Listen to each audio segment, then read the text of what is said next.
Hello and welcome to The Explainer. I am absolutely thrilled you're here today because we're tackling a really major milestone in the life cycle of a business, and that is formally and safely closing a Wisconsin LLC.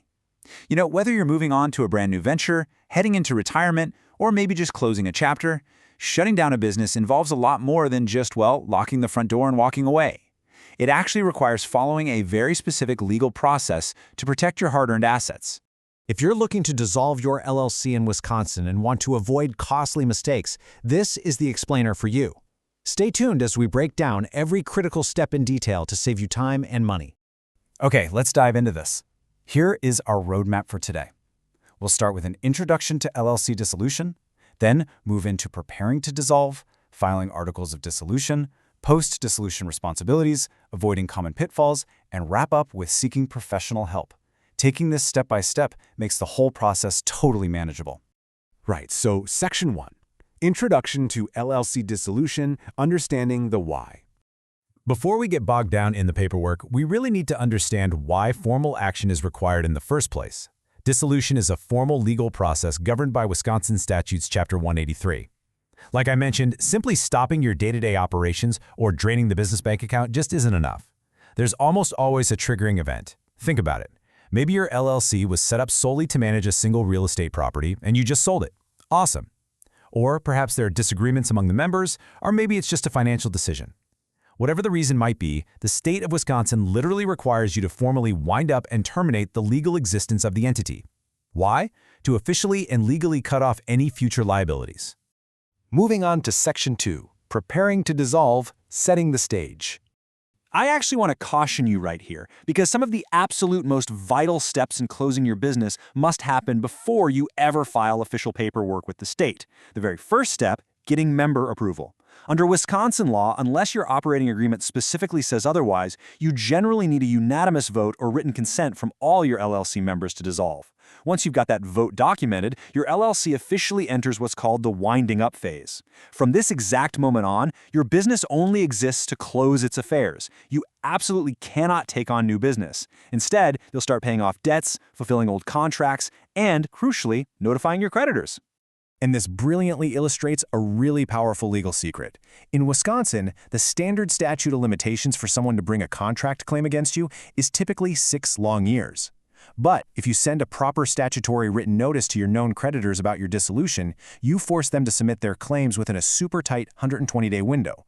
For unknown creditors, publishing a public notice cuts their timeline down to just 2 years. Doing this strategically is a huge deal. It completely shields the LLC's members from surprise lawsuits years down the road.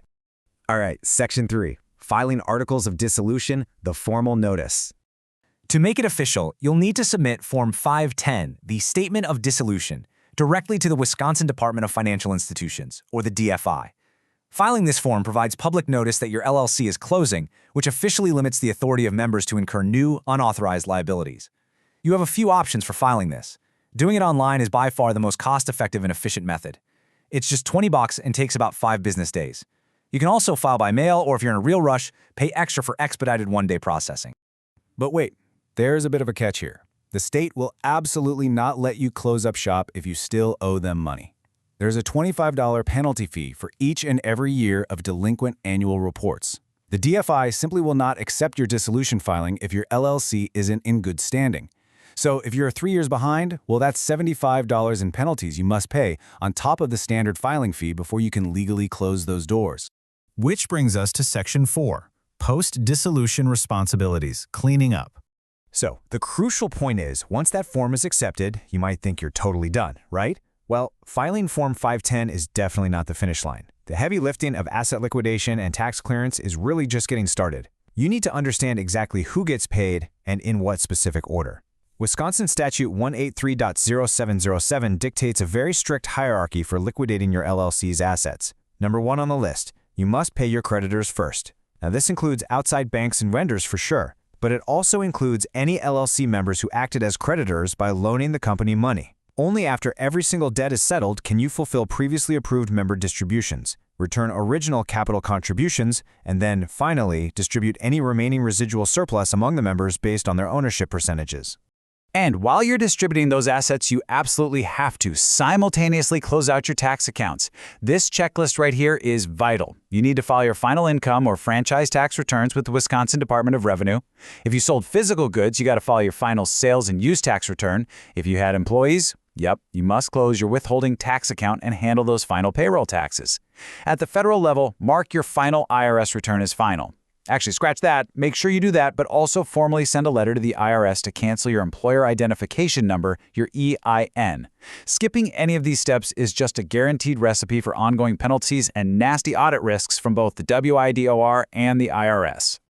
Let's look at Section 5, Avoiding Common Pitfalls, the Cautionary Guide. Now, what's really interesting about this slide is that this is exactly where many well-meaning business owners accidentally expose themselves to massive headaches. I'm talking about personal liability. The whole point of an LLC is limited liability, right? Well, if you jump the gun and empty the LLC's bank account to pay yourself and the other members before you pay off your creditors and your tax obligations, those creditors can actually pierce that corporate veil. They can sue you personally to recover the assets you wrongfully distributed. So, golden rule, always pay external debts first. Another major pitfall we see a lot is people just throwing away their paperwork the very day they close. Do not do this. The absolute best practice is to maintain pristine records. Keep your articles of dissolution, all those creditor notifications we talked about, proof of canceled permits, and records of all financial distributions for at least 7 years. If a delayed creditor claim or some surprise tax audit surfaces years down the line, this documentation is literally your ultimate shield. Let's move to Section 6, Seeking Professional Help, Knowing When to Ask. You know, for a simple LLC with zero debt, dissolution can actually be pretty straightforward. But if you hit any of these red flags, do not go it alone. I'm talking about members arguing over the dissolution vote. Or maybe you have complex commercial debts where creditors are actively fighting you. Navigating heavy back taxes, unpaid employee withholdings, or even just confusing rules around who gets which assets, these are all situations where investing in a CPA or a business attorney early on is absolutely crucial. It will easily save you thousands of dollars, and honestly, a lot of sleepless nights in the long run. This explainer is intended for informational purposes only and does not constitute legal advice. Always consult with a qualified attorney or financial advisor for guidance specific to your situation. Closing a business is a significant undertaking, for sure. But by following the structured steps we've outlined today, from that very first member vote to filing Form 510, to rigorously paying off creditors and formally closing out your tax accounts, you can wrap up your affairs legally and cleanly. Taking the time to do it right ensures your past liabilities don't haunt your future. So, with this chapter safely closed, what new venture will you build next? Thank you so much for joining me on The Explainer today, and keep learning.